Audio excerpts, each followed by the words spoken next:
Jussara Soares, repórter do Globo. Porta-voz, o ministro Sérgio Moro disse em entrevista à Globo News que, neste momento, o diretor da Polícia Federal ele permanece no cargo. Recentemente, o presidente Bolsonaro disse que quem manda na PF é ele e não o Moro. A partir disso, qual é o posicionamento do Planalto? Quem decide quem fica e quem sai? É o ministro Moro ou o presidente Bolsonaro? O presidente sempre enfatizou que ele nomeia os ministros e dá a eles a autonomia de escalarem os seus times, decidido consensualmente sobre essas indicações. Há pouco o ministro Moro, e você o citou em sua pergunta, em recente entrevista, reforçou a permanência do diretor-geral da Polícia Federal, Dr. Valeixo. Ok. O presidente também, recentemente, ontem, ele falou que tem vários pedidos de demarcação de reservas e áreas de proteção parados. Esses pedidos estão parados. Eu queria saber se esses pedidos vão continuar parados ou se o presidente já vai rejeitá-los.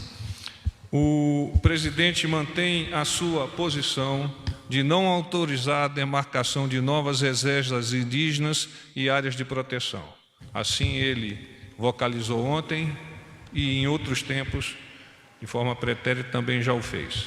Sim, mas a questão é o seguinte, eles vai vão manter ficar parado, sem análise ou ele vai rejeitar? Ele não avançará em nenhuma demarcação ou assinatura. Então permanece parado? Permanece. Ok. Agora, só hoje pela manhã, o presidente falou dessa visita prevista para a Colômbia, né, nessa reunião e na cidade Sim. de Letícia. Queria saber se tem mais detalhes sobre isso, quando o presidente vai, se ele passa apenas o dia, vai e volta. Queria saber como deve ser essa agenda. Obrigada. Nós vimos, inclusive, a partir de vocês, uma informação que havia sido, sim, avançada com relação ao dia 6 de setembro. Há pouco, quando eu conversei com o presidente, de fato, a data ainda não está definida. Mas dentro daquela expectativa do senhor presidente e dos outros responsáveis dos países da região amazônica, sim, há de ocorrer este encontro. O quando e o onde ainda está por ser definido. Eu consultei há pouco o próprio Ministério das Relações Exteriores, isso ainda não está muito bem configurado. Boa noite, porta-voz. Thalita Fernandes, da Folha de São Paulo. Tudo bom, Thalita? Tudo bem. Porta-voz, o presidente ontem disse ao sair do Alvorada que ele não havia ofendido a primeira-dama francesa. No entanto, o comentário que ele endossa, um comentário ofensivo, foi retirado. Por que ele apagou? A outra pergunta é em relação à reunião que teve aqui com a AT&T, teve algum resultado? Deixa eu só te responder o primeiro, até para uma questão de sequenciamento. Com relação à retirada do comentário, né? A fim de evitar, ele me esclareceu há pouco, a fim de evitar dupla interpretação, o comentário foi retirado da rede social. Ele fez um esclarecimento, isso ainda ficou vicejando ao longo do dia, então ele decidiu pela retirada do comentário. Foi avaliado que poderia ser ofensivo, como acusou o presidente francês? Não, pura e simplesmente retirou o comentário para evitar qualquer outra interpretação que não aquela que ele já vocalizou, inclusive hoje pela manhã. Obrigada. A respeito da reunião que teve aqui com o executivo da AT&T, o que foi o resultado? O presidente assinou a MP da TV Paga? Ele vai dar andamento a alguma medida? O que nós estamos aguardando, o presidente, inclusive, depois de ser cientificado dessas tratativas, é uma posição do Ministério da Economia e do Ministério da Ciência, Tecnologia e Inovação com relação a esse estudo. Só a partir deste estudo conjunto e consorciado é que o presidente vai avaliar o que fazer e se fazer em relação ao tema. Boa noite, porta-voz. Ingrid Soares, do Correio Brasiliense. Tudo bom, Ingrid? Tudo. O governo ele decretou o sigilo de 5 anos a respeito das visitas no Palácio da Alvorada. Eu queria saber qual que é a necessidade dessa medida e se de alguma maneira ela atrapalha a transparência dos dados. Esta pergunta deveria ter sido encaminhada ao GSI. Não obstante, nós fizemos uma consulta e até o momento, salvo o melhor juízo, ainda não... Já está aqui? Só um pouquinho, por favor.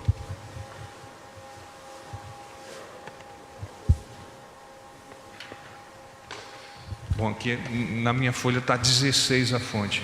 Aqui está 12, então vamos colocar o óculos, né? Em resposta às suas indagações, informamos o seguinte. Inicialmente, cabe ressaltar que, antes do atual governo, os registros de controle de entrada de pedestres e veículos na residência ou nas residências oficiais já eram documentos sigilosos classificados com grau de reservado.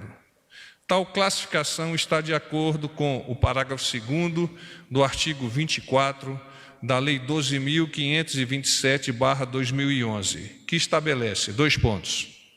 Parágrafo 2º. As informações que puderem colocar em risco a segurança do presidente e vice-presidente da República e respectivos cônjuges e filhos ou filhas serão classificadas como reservadas e ficarão sob sigilo até o término do mandato em exercício ou do último mandato em caso de reeleição. A exposição de dados referentes a frequentadores assíduos das residências oficiais, como servidores, funcionários terceirizados, fornecedores de gêneros e víveres e prestadores de serviços, traz vulnerabilidades para a segurança presidencial, já que essas pessoas, ao terem expostos seus nomes e até mesmo dados pessoais, podem sofrer pressões e intimidações de agentes adversos que pretendam burlar os procedimentos de segurança e proteção das autoridades e familiares. Atenciosamente, Assessoria de Comunicação Social do Gabinete de Segurança Institucional. Ok. A gente também teve a notícia de boicote do coro brasileiro.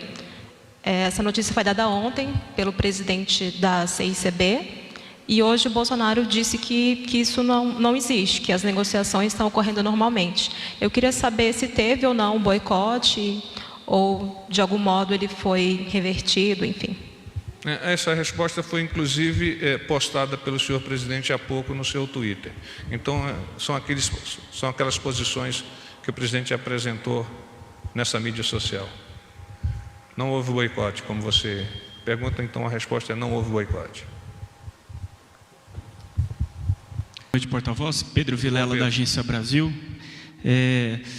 Eu queria só esclarecer, o senhor comentou sobre a reunião com os ministros ocorrida mais cedo para definir a questão da sanção da lei de abuso de autoridade. Sim.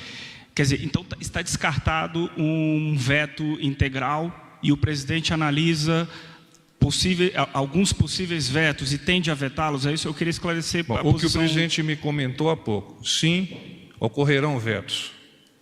Na totalidade ou alguns vetos, ele ainda terá que analisar a partir, como eu disse, de uma assessoria dos ministérios, da parte jurídica aqui da Secretaria-Geral, e vai tomar a decisão, como ele também mesmo disse, com a consciência e com a justiça necessária para atender às demandas da sociedade, do Congresso e, em especial, dele próprio, que, ao fim e ao cabo, é o responsável pela firma do documento.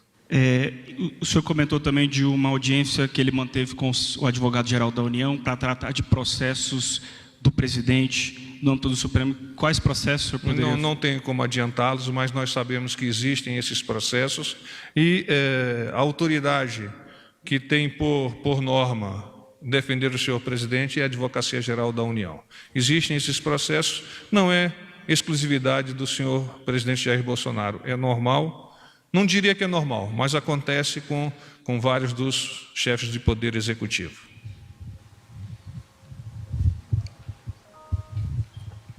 Oi, porta-voz, boa noite. Tudo bom, Moracal? Tudo bom. Você não é palmeirense não, né, Moracal? Não, eu sou corintiano, estou feliz hoje. Está feliz? E o presidente, como é que ele está? O presidente não está feliz. Então tá certo. Bom, meus pêsames para ele. Falando sobre essa questão do Alvorada, né? O senhor disse aí que na justificativa do GSI que isso poderia colocar em risco visitantes frequentes, né? E fornecedores que possam vir a sofrer pressões, etc. Mas no caso de, por exemplo, visitas oficiais e outras autoridades, às vezes pessoas que o presidente recebe para ter conversas republicanas lá, embaixadores, essas coisas, a sociedade não vai ficar sabendo? Isso não denota uma falta de transparência de parte do presidente? A sociedade, sabendo da importância da segurança do senhor presidente e do senhor vice-presidente, há também de compreender que medidas de segurança precisam ser eficazes para a consolidação dessa segurança. E o que eu acabei de relatar, o que eu acabei de ler, está dentro desse contexto. Então, eficiência, eficácia e efetividade para a segurança do senhor presidente da República e do vice-presidente. É esse contexto. Quem trabalha na área de segurança, quem trabalha na área de inteligência, sabe que a melhor solução para a proteção de autoridades é a manutenção da rotina sob sigilo. Boa noite, porta-voz. Beatriz, Rede TV. Tudo bom, Beatriz? Eu queria só saber, quanto a essa coletiva lá no Ministério da Defesa há pouco, foi dito que diminuíram muito os focos de incêndio, as queimadas e etc., desde que a operação começou. Mas não foram divulgados dados numéricos, porcentagem, e a gente ficou com dificuldade de entender como tem sido feito esse controle. Eu gostaria de saber se, de fato, o governo não tem esses dados e com base em que é possível dizer que tem diminuído, é só naqueles mapas de mancha de calor, enfim, entender melhor isso. Muito bem. Havia sido acordado, e foi hoje confirmado, que as informações técnicas seriam e serão de responsabilidade do Ministério da Defesa. Eu, de momento, não tenho como fazer comentários sobre a sua pergunta. Acredito que a própria coletiva de imprensa possa ter dado os dados. Eu lá não me encontrava. Mas, se infelizmente isso não foi avançado, eu peço que vocês retomem o contato com aquela assessoria de comunicação a fim de elucidar eventuais dúvidas. Porta-voz, boa noite. Matheus, da TV Globo. Tudo bom, Matheus? Tudo jóia. Porta-voz, eu sei que o senhor já respondeu uma pergunta sobre isso, mas eu queria insistir na reunião agora à tarde com o ministro Marcos Pontes, o ministro Guedes, sobre a questão da AT&T. O senhor disse que o governo ainda espera estudos, mas eu queria saber se a gente já pode dizer que há uma atuação do presidente nesse tema e se de fato o Planalto considera que essa negociação das empresas é estratégica ou é um teste para a nomeação do deputado Eduardo Bolsonaro como embaixador. Se isso é um fator que está dentro dessa indicação, da formalização para o Senado. O presidente recebeu informações hoje sobre as questões relativas a essa negociação. Ele atribui responsabilidade por elucidar e aprofundar os detalhes desta negociação ao Ministério da Economia e ao Ministério da Ciência, Tecnologia e Inovações, e só a partir dessas análises, aí inclui a Anatel também, só a partir dessas análises é que o presidente vai deliberar.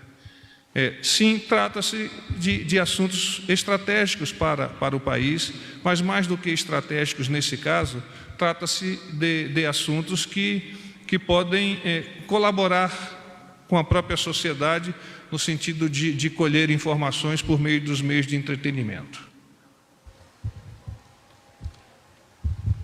Tudo bom? Matheus Vargas, do Estadão. Tudo bom, Matheus? Eu queria saber se tem informação sobre essa reunião com a AT&T, se ela foi solicitada pela empresa ou pelo deputado Eduardo Bolsonaro. Junto ao gabinete do senhor presidente da República, ela foi solicitada pelos ministros que estão a estudar o tema.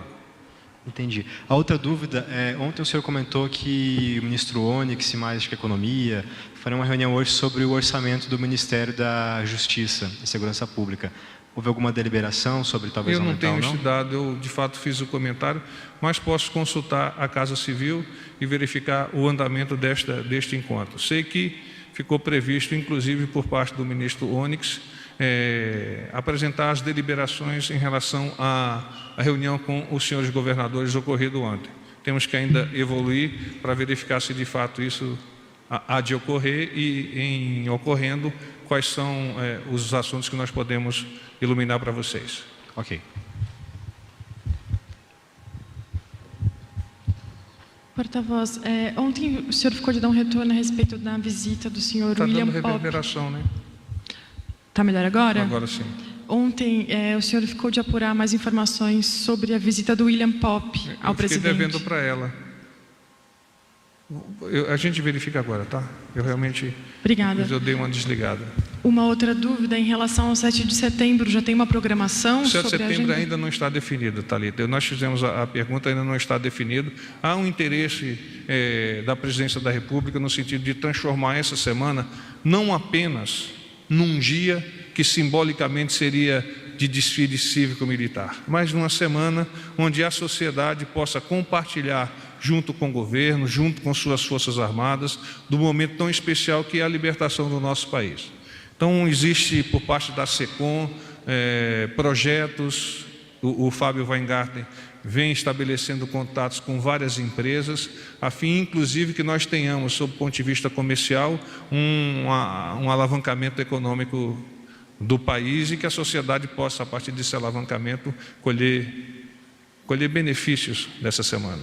Obrigada. A respeito dessa agenda no domingo do presidente em São Paulo, qual seria o evento evangélico evento e a agenda na sequência? Mas o senhor tem detalhes de qual? Não tenho os dados ainda e depois um evento privado que eu não posso adiantar-te. Obrigada.